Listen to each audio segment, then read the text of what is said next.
Hi guys, Roxana from the blog, acquaintlife.com, and today I want to give you 5 kitchen essentials for a from scratch kitchen.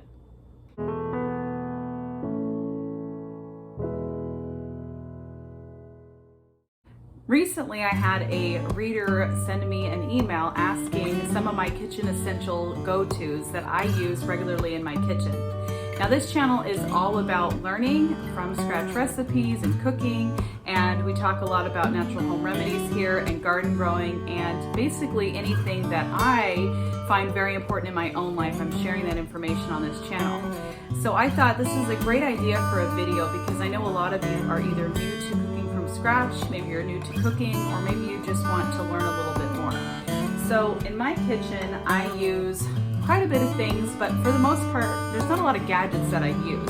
So I really thought about this question and kind of went around and thought, what are the essential things that are needed to just kind of get things done and give you a wide array of things that you could make having some of these tools. Now, of course, some of the things I'm going to share are very cheap and some of them might be a little bit more of an investment. But I'm going to kind of start 1 through 5. I will leave a link in the description below of everything that you see in the video in case there's something that you see here that you would like to invest in yourself and make it easier for you to find. And I'm going to talk first about this guy right behind me.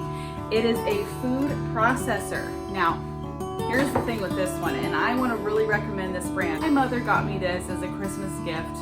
I would probably say at least 12 years ago. And this is a Cuisinart food processor. It's an 8-cup food processor that I have here, and this thing is a beast. Okay, I have beaten this thing. This is great for grating cheeses. It's great for making quick pie crusts. It's great for making sauerkraut. It shreds things up super fast. I make salsas in here.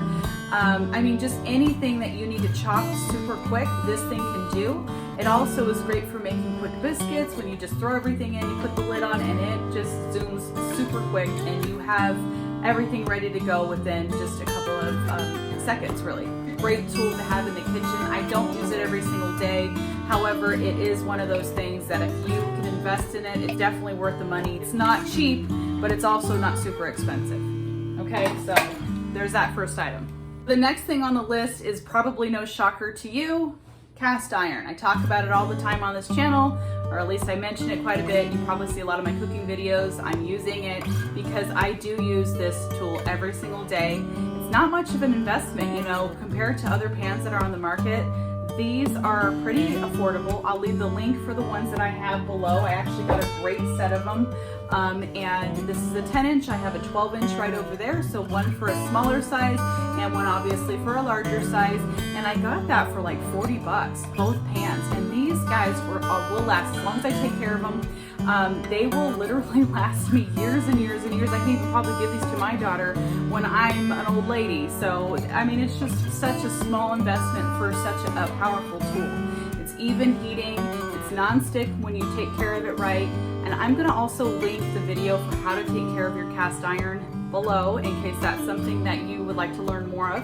And number 3 on the list is another kind of cheaper one. It's actually cheaper than the cast iron pans.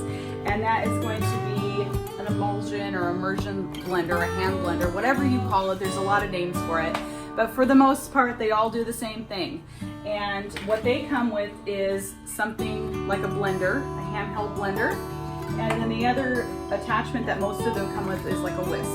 So this is just really great. You absolutely have to use this when you're making something like homemade mayonnaise, and it whips it up super quick. It also works great for like whipped creams, and I don't have to get the whole mixer out for that. Since it's soup season, I also wanted to mention it because of soup season, because you'll notice in some of my videos for like making soups, I am using this to make the texture creamier. You can opt to, it's not a must, but it's definitely a great gadget to have in the kitchen. So that's why it's on the list. But like I was just gonna say is that you can also use a potato masher for some of the soups. It's just gonna be a little bit more chunky. So there's that one. If you want a smooth soup, get a hand blender. There you go. All right, number 4, you will bake bread. I promise you, if you are cooking from scratch, it's gonna appeal to you at some point. It might not appeal to you now, but Baking bread is such a from scratch essential thing to learn in your kitchen, and it's amazing because you don't actually need like a sourdough starter and all that to get started. I actually will link a quick bread if you've never baked before, if you don't have a sourdough starter. I even have a how-to sourdough starter on this channel as well, but just for you beginners, you know, that's who I'm basically talking to today. You will want to bake bread. And what you do need for that, you can use loaf pans, but of course the Dutch oven is what you're gonna need for the sourdough loaf. I have used this thing multiple times for soups, stews. I fry things in this. It works great to hold the heat. I also use it to bake all my loaves of bread, like I was just mentioning to you. And so it's just such a great essential tool. Whether you think you're gonna bake bread or not, you are probably gonna make soup, you're probably gonna make some sort of stew, or you know, chicken and dumplings, or maybe you'll make chili, or whatever it is you make for the cold winter months. This is definitely an essential item to have. And like I said, I fry everything in here. I mean, not my chicken so much because I use my big cast iron skillet for that when I do fry chicken, but like if I'm frying French fries, I like to do tempura, you know, just any of that sort of thing. This is a great item to have and use for that. All right, so that one is a must. And I think I bought it for 20 bucks, but I think normally it's like 30 bucks. So, I mean, either way, even if you don't get a discount like I did, they're pretty cheap. All right, last but not least, a stand mixer. Okay, so this is more of an investment piece in your kitchen. I think I got this one for about $200, maybe a little bit less than that. If I'm remembering right, they might have had some, if you get a black one, it's usually cheaper, but if you want a colored one, it might be the $200, but I think I actually got this, now that I think about it as I'm talking, I think I got it for like $180. But either way, it is an investment, it's over $100, and so that's kind of the price barrier for me is do I want to invest? It's over $100, do I not? And I would say out of everything, if you do make an investment, if you do have that over $100 price tag that you can spend right now, this is something that I definitely think it's worth investing in. Obviously, all of your baked goods are, you know, easier with a stand mixer. Any cookie doughs you make, any breads you bake, it comes with a dough hook and a paddle and a whisk, so you could do your whipped cream in here. And I have owned a KitchenAid mixer. Now, KitchenAid people, don't send me any emails. They're great, they're awesome. I definitely loved my KitchenAid. However, I don't know that it's worth $300, $400, $500. I think my mom's was $5.99 because of the color of it. And her bowl wasn't even as big as my bowl. And so just to let you know, there are other options. So when you're, you know, hearing me say, oh, it's over $100 and under $200, it's really a bargain. And this is a Cuisinart. You might notice that I love that brand. It's been very reliable in my kitchen. I have used it for years and years and years. I've had other gadgets that I have brought in and taken out just because I've tried to declutter some of the gadgets that come in here, but whatever I have ever purchased from Cuisinart, I've been very happy with. So they're very good quality items. I was a little weary because I thought, man, am I just being cheap and not getting something as effective as a KitchenAid?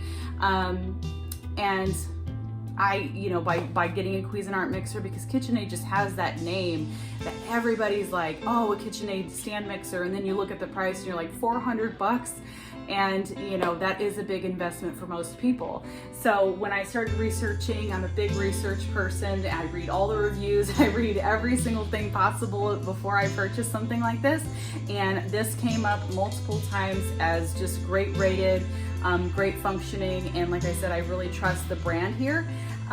So I mean, so far I've had it for about a year. It works phenomenal for bread. It works just as good as my KitchenAid mixer as far as power goes, and it can go as low as 1. I think that the setting on this is 12, so it gets going pretty good, and I've not had one problem with it at all, and it's been super reliable, and I have used it quite a bit. So that's my list of items, 5 kitchen essential items. I hope you found it helpful. If you did, I would love to hear from you. Please leave a comment below or reach out to me through email. Please give this video a thumbs up And so I know that you like the content here. If you ever have a question or want to know or learn something, please also send that to me because I'm always looking for new content ideas for this channel and what people are looking for to learn, and I'm happy to make a video on that. Also hit that subscribe button. Every single week I bring new videos of from scratch cooking, natural home and beauty, and garden growing. Thank you so much for watching.